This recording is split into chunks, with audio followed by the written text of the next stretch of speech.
வணக்கம். எங்கள் பேர் ஜெகன்ராஜ். எங்கள் வீட்டுக்காரங்க. எங்களுக்கு ஒரு உடம்பு முடியல.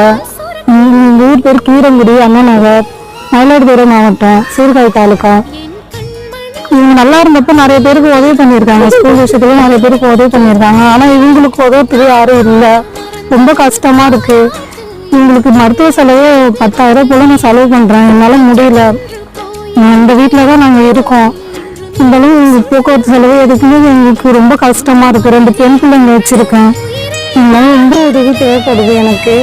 இவங்களால பேச முடியாது, கை கால் நடக்க முடியாது. ஒரு பக்கம் கை கால் இழுத்துக்குச்சு, வாய் பேச முடியாது, வாயால் சாப்பிட முடியாது. டியூப் வழியாக தான் பால் ஜூஸ் இது வழியாக தான் நான் கொடுத்துட்ருக்கேன். நான் ப்ரைவேட்டில் தான் காமிச்சிட்ருக்கோம். கவர்மெண்ட் ஹாஸ்பிட்டலில் போய் காமிச்சேன், ஒன்றும் சரியாக போகல அவங்களுக்கு. அதனால் ப்ரைவேட்டில் தான் காமிக்கிறேன். ஒரு நாளைக்கு 10,000 போல் செலவாகுது. என்னால் பார்க்க முடியல. குழந்தைங்க 2 குழந்தைங்க